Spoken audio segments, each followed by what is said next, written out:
Okay. So as everybody will have just heard then, the recording has just started. Is that correct, Mark?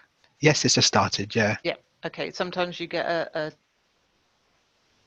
All muted now.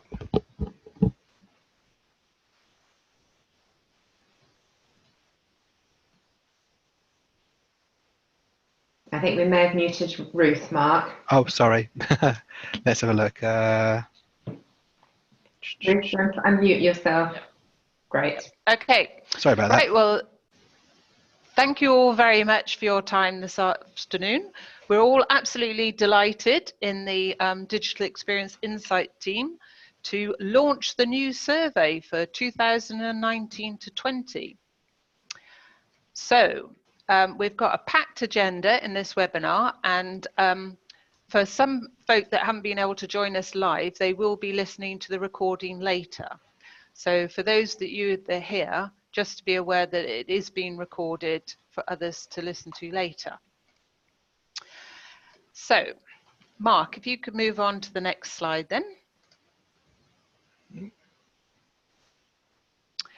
So what we'd like to cover this morning then is the Insight service, just to remind everybody why we're doing this. And then I'll cover that in about 15 minutes. Then Helen Beetham, who has been working on the question set, will be able to go through what's new this year and things to focus on. And throughout the webinar, we'll be able to, you can ask a question in the chat room, and Mark will be monitoring this to make sure that we answer them either in the text as we go through, or when we come to the question and answer section towards the end. And then I'll wrap up at the end with some of the new developments that we'll be carrying throughout this academic year. So just to briefly remind ourselves about the service, if you'd like to move it on, Mark. So here we are, is the team. So we've got Helen and Tabitha, the consultants that have been working with us to review and enhance the questions for this run of the survey in 2019 and 20. Mark, who is controlling the slide deck, he is the analyst. And Sarah is the product owner, so she has oversight of both this service and our sister service, Building Digital Capabilities, that I know many of you are familiar with. Claire manages the web content and does a lot of the report writing as well, and will do case studies. I'm the service manager, and Darren is the client support officer. So if you have any questions, it's usually Darren that will be able to help answer them. So that's the team, that's who we are. So just a quick recap on why it is that we are collecting data about students and staff's use of the technology. So the Office of Student have predicted that over 1 million jobs will become have much more digital content within them. So it's important for students as well as staff to acquire these digital skills through their period of study at university. And Jisc was asked a few years ago now by UCISA, the IT Directors Membership Group, to develop a tool that could provide evidence to articulate where there might be skills gaps within curriculum and courses that institutions offer, to enable them to have this evidence to demonstrate their return on investment in the digital infrastructure, so that we get the most out of it, because we're mindful that lots of institutions are spending an awful lot of money on this, on their digital infrastructure. And many institutions are also going through a digital transformation program, and so they want to be able to baseline where they are and measure their progress as they move along their roadmaps. So the tool that we've been developing enables institutions to not only gather this baseline, but also benchmark themselves against their other universities and colleges. So how does the service that we've created do this then? So it's a collection of surveys. So we've got students and teaching staff that we ran last year, and new this year we've got a professional service staff survey. And as I've mentioned, this is where universities and colleges can gather evidence to inform their digital strategy.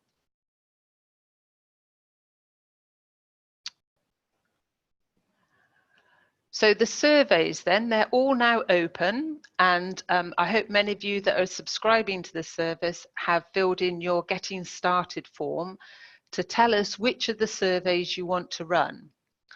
And you're able to run them within your own time period, so within your own 2 or 3 week block between now and for the students till the end of April, so they'll close on the 1st of May. The professional service staff survey will close on the 1st of June, and the teaching staff at the end of July, 3rd of July, sorry. So when the surveys close, just shortly afterwards, we'll be producing benchmark groups. So you can compare yourselves with your peers once these benchmark groups become available. But just to remind you that you get your own data back real time. So when you close your own survey, you can see your own results and start your own analysis. But when you want to compare to your benchmark, you have to wait until early summer next year, and you get that. And then at the same time as the benchmarking group being created, we will start our national report analysis, and that would be Mark doing that. So as I mentioned, what the service comprises of then, we've got the survey templates, and at the end of each survey you can add a few of your own questions. As I mentioned, you get access to the benchmark groups in early summer next year. We provide some spreadsheet templates where you can drop your own data into so that you can do your own local analysis. And as I mentioned, you'll get your own data in the online tool, Bristol Online Surveys tool, real time. So you can see the data inside the tool, or you can export it into other tools like SPSS or NVivo for the qualitative data to do your own analysis. And as I mentioned, we'll be producing the annual national reports as well. So just to quickly remind how we advocate that you run the surveys. And we suggest that you do it in a project format. So you'd start off with planning how you're going to run your surveys. And there's a list of activities that you'd want to do during the planning phase. Then once you've decided your survey start and end dates, you can design your own local questions, put them into the your own local copy of the surveys in BOS, in the online tool. You launch the surveys, and we've got lots of advice and guidance on how to make sure that you get a really good, successful return from respondents in each of the surveys. And we'll provide all of the guidance is on our website, and we've got the URL at the end of this presentation. So we're with you throughout the journey. If you've got any questions, you can at any point email help@jisc.ac.uk or telephone our customer service officer, Darren, and he'll be able to help you with any questions about either the online survey tool or the actual survey itself. Then once you close your surveys, you can start doing the analysis. And as I mentioned, we've got lots of supporting resources there for you. But then the last phase is where you share your recommendations that you get back from the data with the stakeholders that you've engaged at the beginning of the process, so that they can act on the actionable insights that you've generated from the data. So there's an example of how you could run a project. As I've said, any questions, please do get in contact with us. So what sorts of insights will you get back from the surveys? So now we've got three different perspectives. We've got the students, the teaching staff, and as I mentioned, new this year is the professional service staff. Each of the surveys have got questions under 4 themes, and Helen will go through them in a bit more detail in her section. But they all complement each other with those mirrored themes. So you get some really powerful data back from those different audiences on their perception of your digital infrastructure. And to date, we have been working with over 100 UK organisations, colleges and universities, and gathered over 100,000 students. So that's over the last 3 years. And we've got links to the reports from each of these at the end of this presentation. And yes, this presentation will be available on the webinar on our Community of Practice website. And we've also got 2 Community of Practice events. We've got the up and coming one, the 6th of November at Staffordshire University, and the follow-up one on the 21st of May in Northampton University. So that's where you can meet with your peers who are also running the surveys and discuss various topics. And we can mention, you can look up the agenda for the 6th of November, but we are fully booked.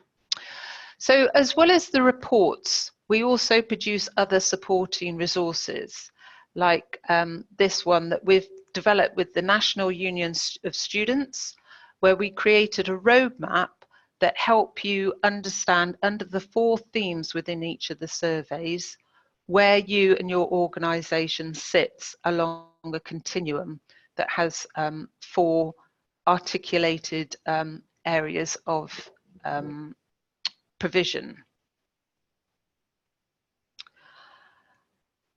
And you can use these to develop your own roadmap and see whereabouts you are on that. As I've said, there's 4 areas within each of the themes, so you can see how you could enhance your student experience. Helen will be able to explain a bit more about the other activities that they've been doing in analysing the data in order to identify different personas that is coming out of the data. So now I'd like to hand over to my colleague Helen, where she can explain about the question set for this academic year.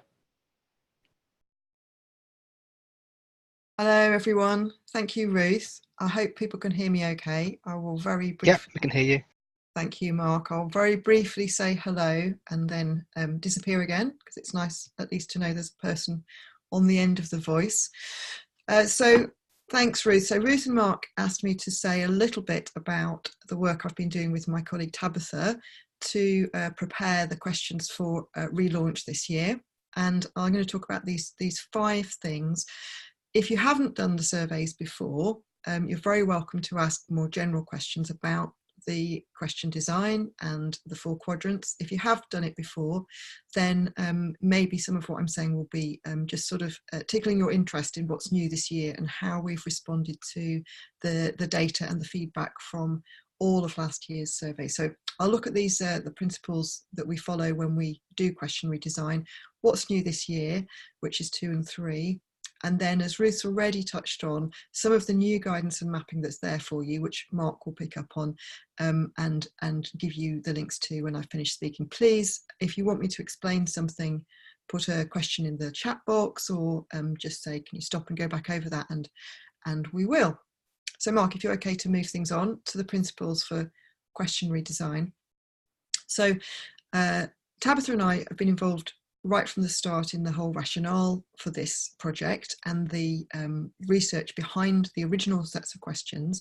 And every year we're involved in the analysis of the data that you collect, but also feedback from any pilots that we have running and any additional research, as Ruth mentioned, that we do with that data or that other people do with that data. So this year, for example, we looked at some student personas that were emerging from the different things that students were saying and the different patterns in their data. It's not essential that the same people should be thinking about question design that are doing the analysis as well, but it provides a nice feedback loop. And of course, the rest of the team are involved at every stage of that and are able to feed in feedback from yourselves as users and also any research that's going on in other parts of Jisc that might have a bearing on what we could be asking this year. So we know that a lot of you are tracking data year on year, and that's great. And because of that, we don't want to make unnecessary changes to the data set. But we also know, and we hear from many of you, that it's good to have annual updates if, for example, they can improve the flow of questions and make it easier for end users. Those of you who've done analysis of this data will be, I'm sure, welcoming anything that makes the analysis easier, and particularly mapping across different surveys, which we've really focused on this year.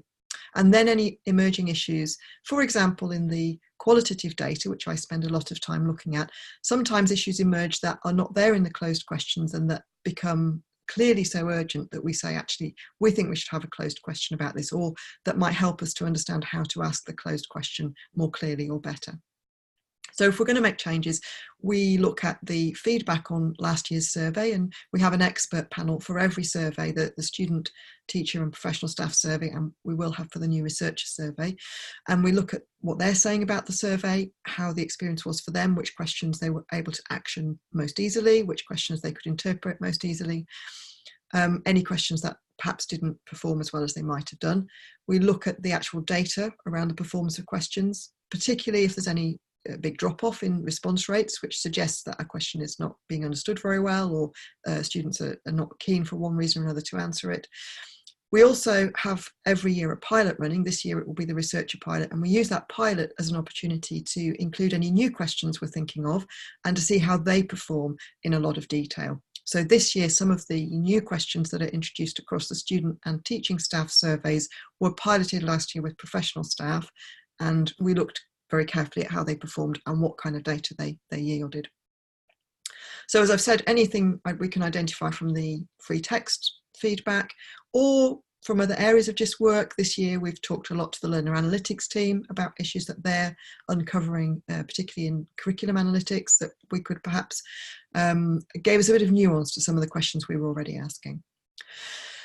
I'll just go very quickly through the 4 quadrants. The image you can see on the left, for each user that looks different. So for learners, for example, that's the digital student experience, the digital learning experience. It's not called the digital experience at work. The whole survey suite allows you to see the digital experience of students and staff at your organisation. And then every user has these 4 quadrants in their survey, starting with you and your technology, which is a nice easy place to start, warm people up with some questions about the technologies they use, their pattern, how they feel about technology and about adopting technology, not talking about organisational technology at this point, but talking about them as individuals.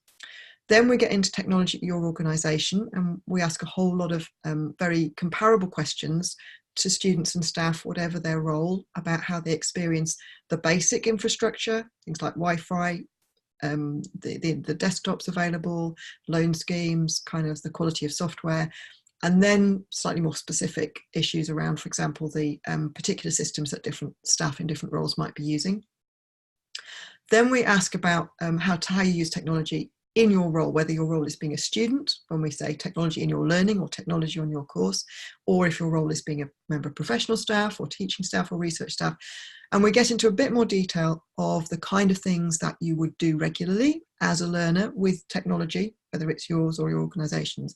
And that's where we can get some really interesting insights into the kind of things that define the digital student, the digital professional. What are these people actually doing with the technology that's available to them? And in the last section, we get to ask about how your organisation is supporting you to be a digital professional, a digital student, how it's developing your skills. And this year, we've kind of clarified those 4 quadrants a little bit more, made sure that they absolutely map across the different surveys that we're offering you. And particularly in that last quadrant, we've got more detail about the digital skills. And Ruth mentioned right at the beginning that that was a kind of key driver for developing the question set originally. So that's the main stuff of what I've got to say. Some of you who are not familiar with the question set might have a few questions here, but Mark has at his fingertips the Excel file which has the mapping of all the questions in there. So if you want to get into more detail and nitty-gritty, we can do a little bit of that with you. But just for now, I hope that that view of the 4 quadrants gave you a good idea of what's in there and why it's in there, what those questions are doing in each of the 4 quadrants. So what's new this year? Well, this year we're rolling out the professional staff survey to everyone. It was in pilot last year. And because we always like to have one in pilot, ready for next year, we've got a new survey for researchers, research staff, research students that we're piloting. And Mark and Ruth will say a bit more about how you could get involved in that if you wanted to. As I think I mentioned, a few questions, if you've used surveys before, might be in a different quadrant this year, might be the same or a very comparable question, simply because we wanted to map those quadrants much more tightly to one another. So just to make that task of analysing across surveys really easy for you if you're using more than one survey at a time. And as the next slide will go into a bit more detail, we have found that the 2 overarching rating scales, which previously have been rating the organisational digital environment and rating the support that you got if you were a student for your digital skills on course, if you were a member of teaching staff, the support you got for your teaching skills, rating that. We now have rating scales which could be used as key metrics if you wanted to in every quadrant. In fact, we've got 5 spread across the 4 quadrants because we found that those scales were being used very widely to benchmark, to compare year on year, and we just wanted to give you more of the same, more of what people were telling us was useful. So that's what we'll find on the next slide, and I can talk you through what they are. So at the end of the questions for each of those 4 quadrants, your users will get a scalar question that asks them to rate either their own confidence or the organisational provision. What else have we got? Well, there's quite a few small tweaks, but the main changes are in quadrant 1, which, if you remember, is about you and your technology.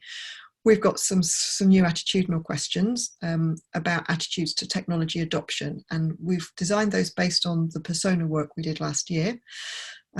So hopefully they are meaningful to students and staff in terms of whether they feel that they are kind of mainstream adopters or at one or other end of that. And we've phrased those and tested those very carefully to try and make sure that everyone feels comfortable to answer without feeling that they're in any way being judged or put on a scale of any kind.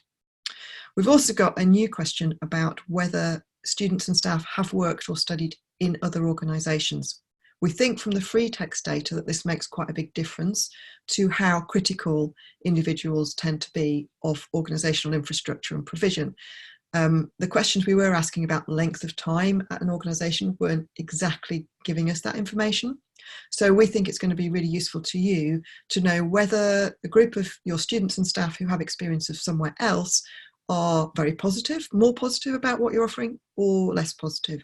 And that might begin to explain some differences within your data set about some of the ratings you're getting. In quadrant 2, which is, if you remember, the technology environment, there's more detailed questions about what was the VLE question and is now the learning environment question.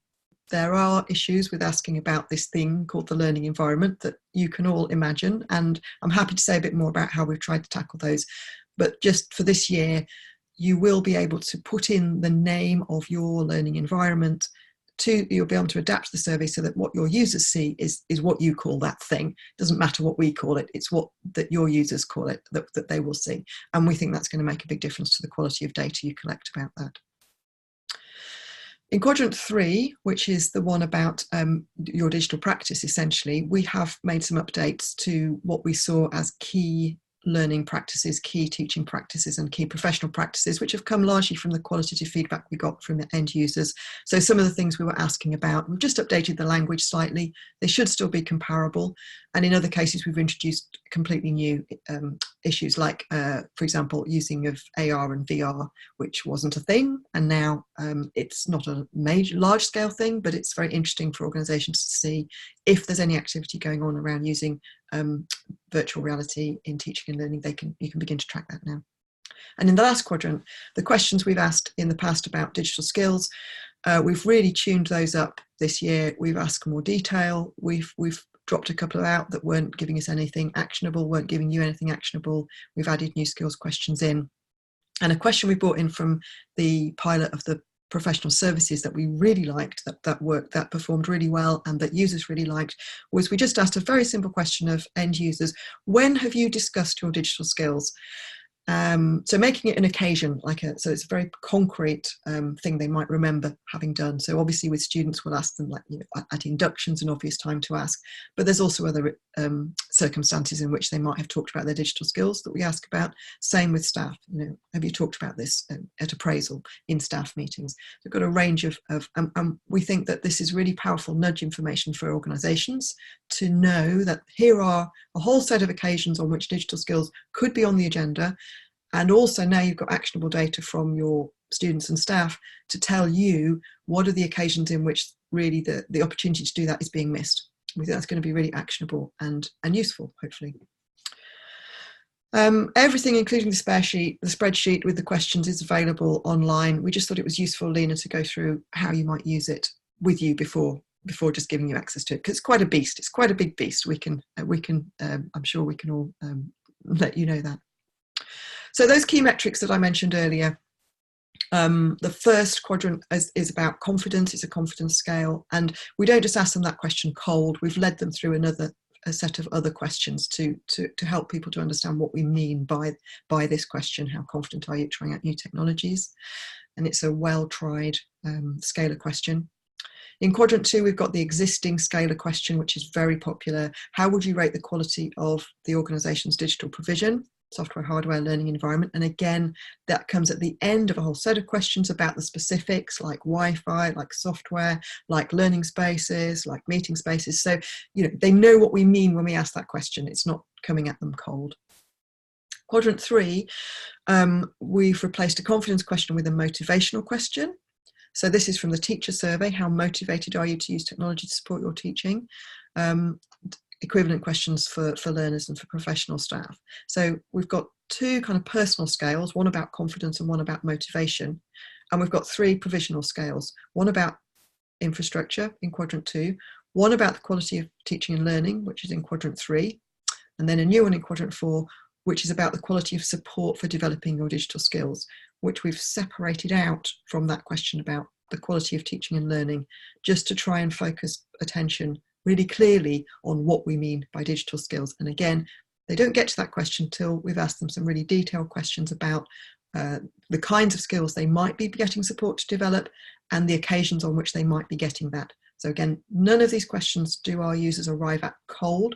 They all come at the end of a suite of questions designed to help them understand what we might mean by some of the big words in there, like digital skills or new technologies, which we wouldn't want to present our users with without having led them there through some more detailed questions.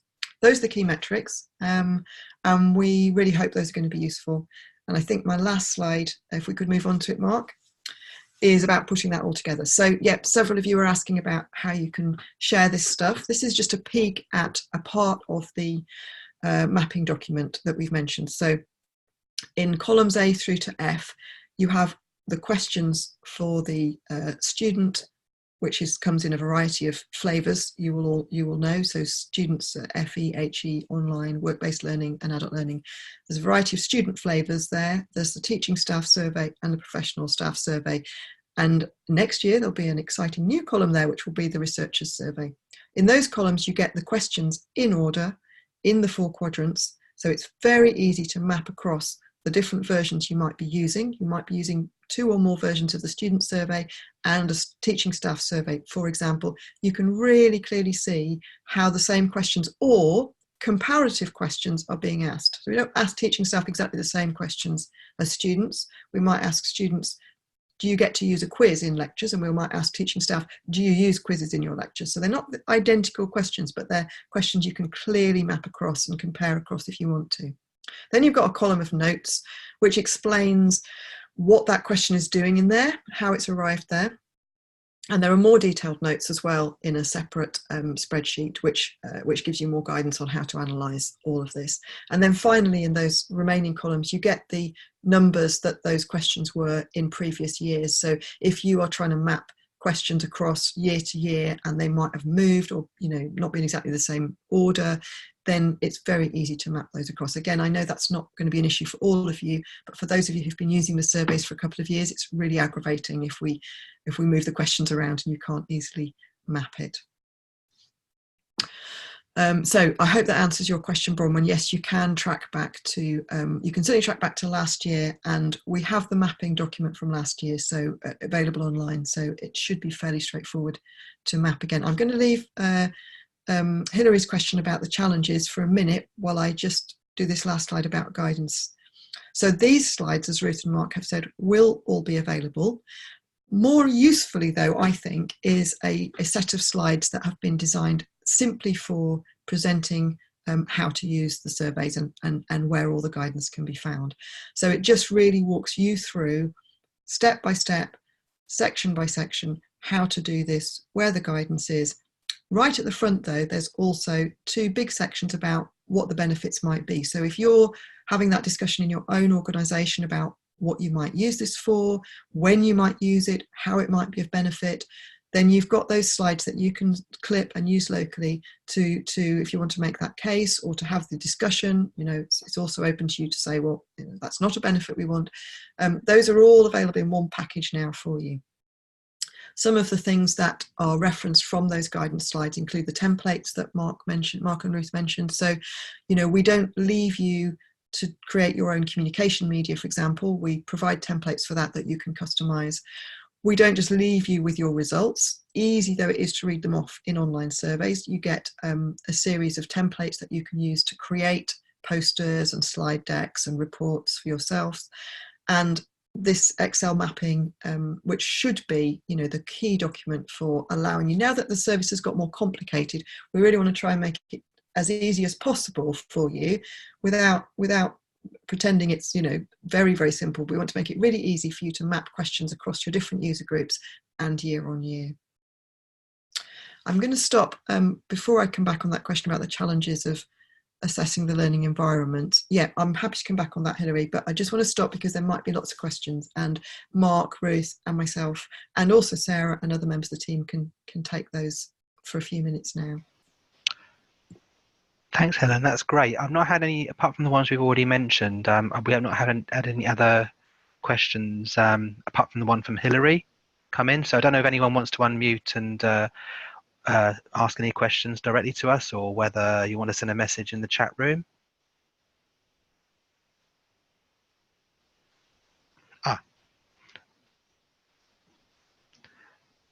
Bless him. One message here. Okay. Thank you. That's it. I'm sorry. That's not the message. Okay. So does anyone want to unmute and ask any questions so far? Or maybe I can upload the Excel spreadsheet and go through it. What do you think, Helen? Yeah, I'm happy to say something quickly about the learning environment challenges, if you want to get that up, Mark, and people can have a look at it in action. What we've noticed, apart from the obvious difficulty of asking users about something that's called something very different at different organisations, so a lot of people would not necessarily call their learning environment a virtual learning environment. They might call it Moodle, but much more likely they will call it some kind of local name, which is, you know, University of X Online, or, you know, my college, or whatever it is. So that's a challenge that we've been dealing with year on year. But the other challenge we've begun to notice is that colleges and universities seem to be moving towards bundling slightly different services together and calling them a virtual learning environment. So that's essentially, it's not a problem unless we ask about a thing and then assume it means the same thing in different sectors. So for example, in the college sector, there's a lot of use of kind of freestanding course activities environments where there'll be a lot of quizzing, there'll be a lot of student work takes place in that environment, a lot of learning design takes place on the part of teaching staff, whereas in higher education there's a move more towards bundling up features of the student portal, grading, timetabling and so on, into something that previously maybe was more of a standing alone learning environment. So we don't want to we don't assume that we're asking about the same thing. So we've disaggregated some of those functions, some of which you will maybe not find in the learning environment in FE, and some of which you might not find in the learning environment in HE, and we've just asked about them separately. So that gives you the opportunity to see in a lot more detail what it is your students are using your learning environment for, what they might be using other platforms for example, their social media, and how they experience the thing in the round. Understanding that what you call your learning environment is a bundle of stuff which might be different to the bundle of stuff that the college or university down the road calls their learning environment. Does that make sense of the issue, Hilary?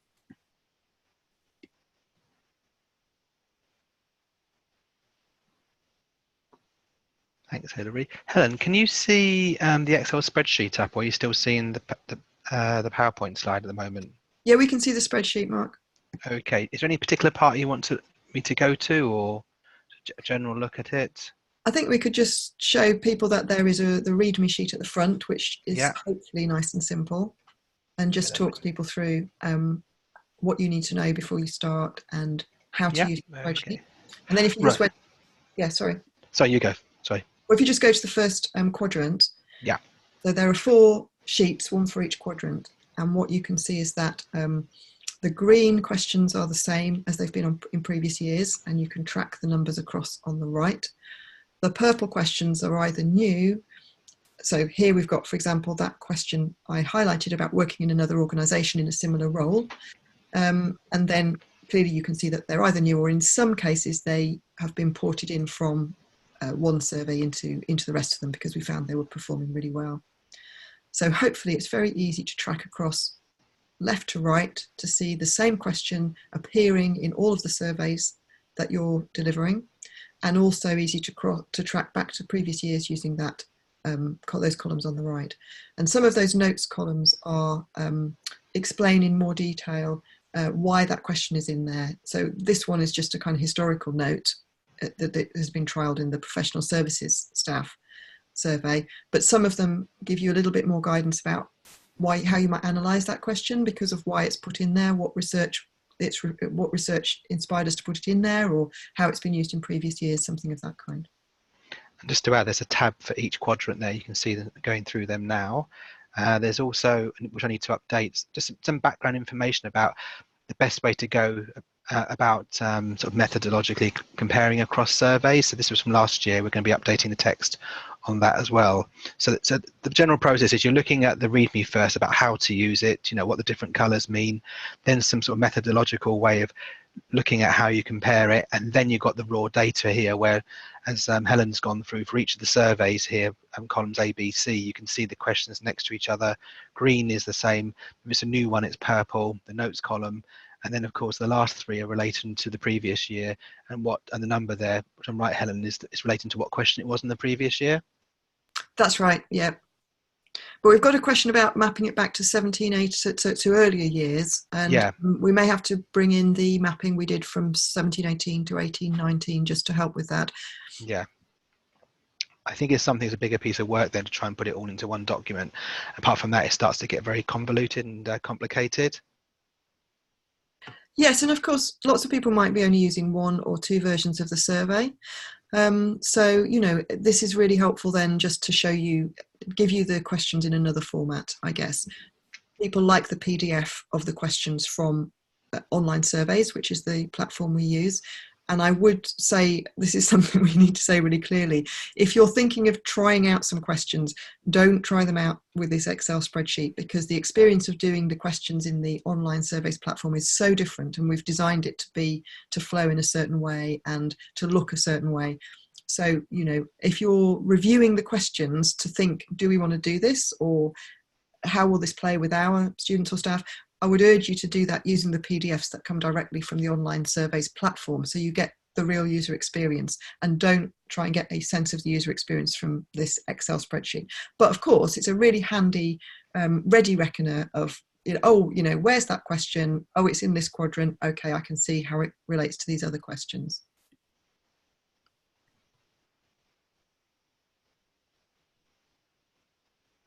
Okay. A comment from Lena, Helen, at the bottom here. The answer is a bit confusing. How many years for students? Is that just a typo? I don't understand something. Well, it's the one we've used in previous years. I don't think there's been a problem with confusion. The answers are a bit confusing. How many years have you studied here? I can see a typo in here. I can see what's happened.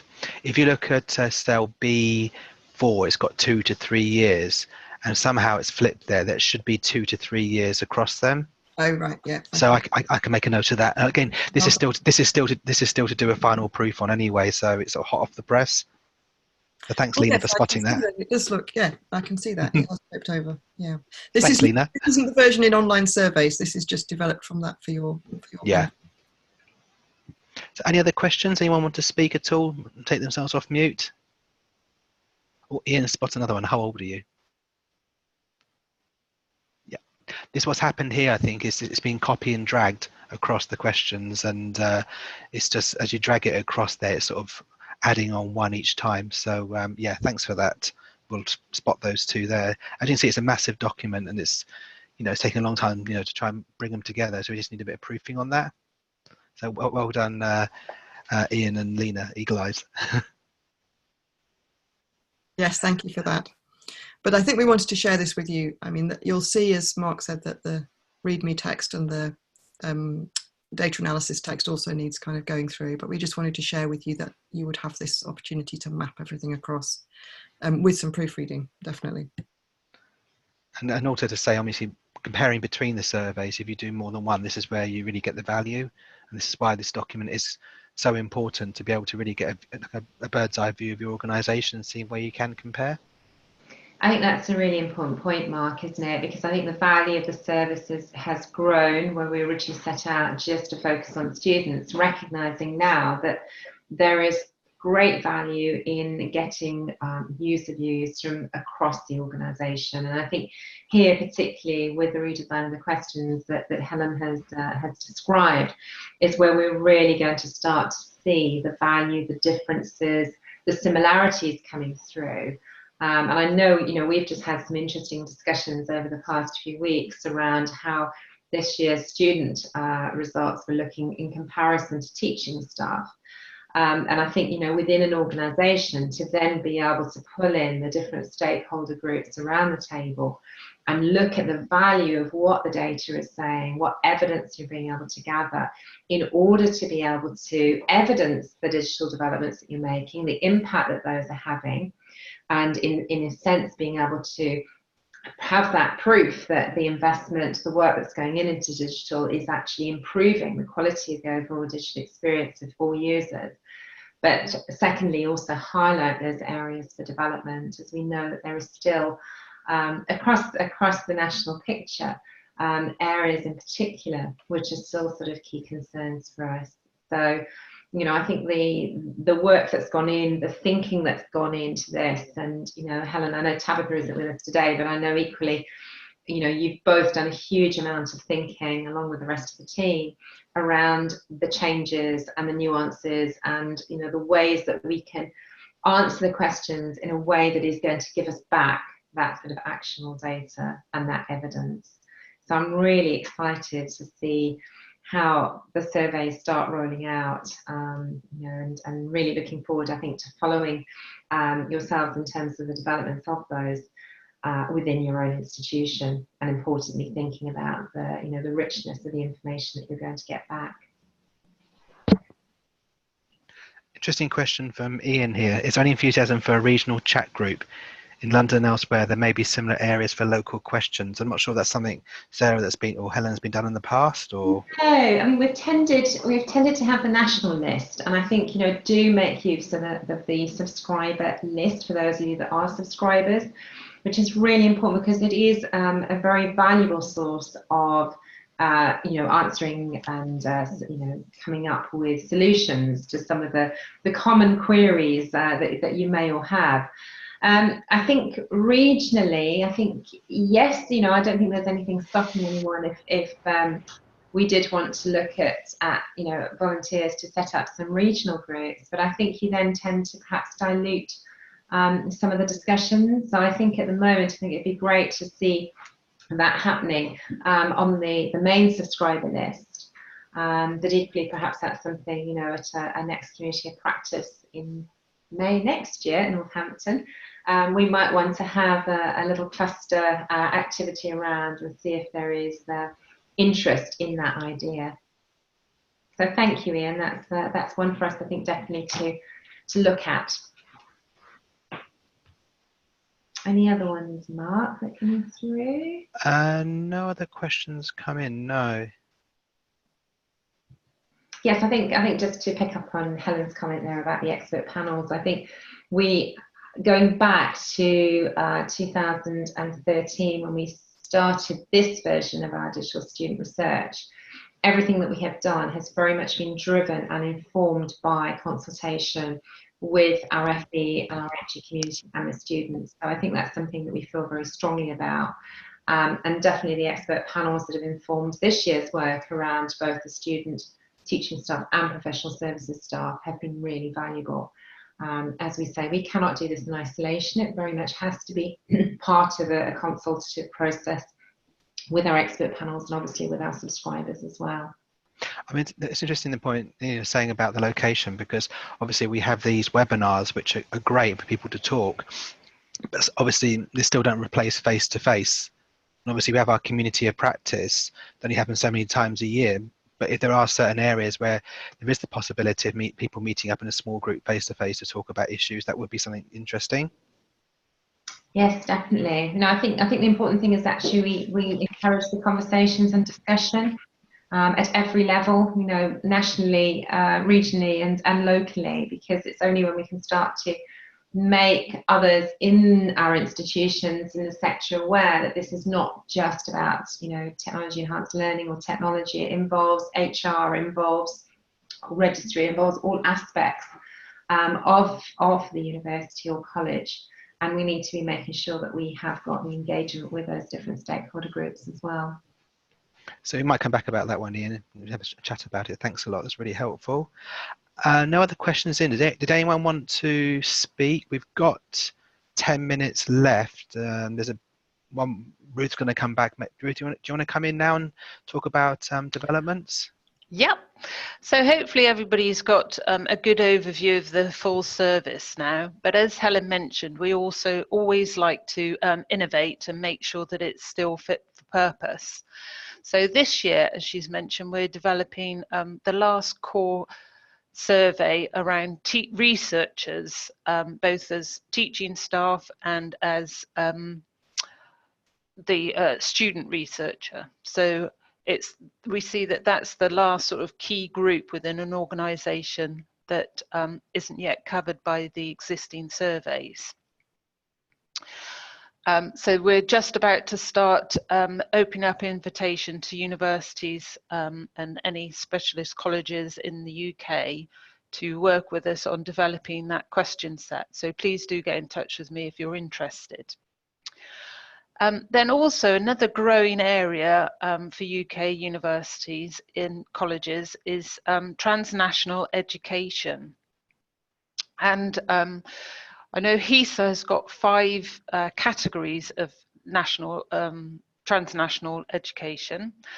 And so we're keen to work with universities that do any of those 5 categories to see how their digital infrastructure is for those transnational students and teaching staff. So if you're running the service already with your UK students and staff and are interested in piloting with your students offshore or on remote campuses, then please do get in touch again to be part of that pilot group. So those are the two key areas that we're going to focus on over the next academic year. If you've got ideas for any other surveys that could be created, or how you would like the existing surveys to be amended, then please do get in touch with us. As Helen mentioned, we have an experts panel that we engage with after the surveys have been run to see what that group think of our analysis. So they help inform the national reports that we produce, and that is then useful to the not only to the people that have run the surveys themselves, but also for us to disseminate with other user groups, and especially to inform on policy and policy organisations. So that's the area of that we're working on. If you do have any more questions that you think up after this webinar's finished, then please do get in touch, either on the telephone, that's on the main Jisc website, or via emails, which, as I've said, is help@jisc.ac.uk.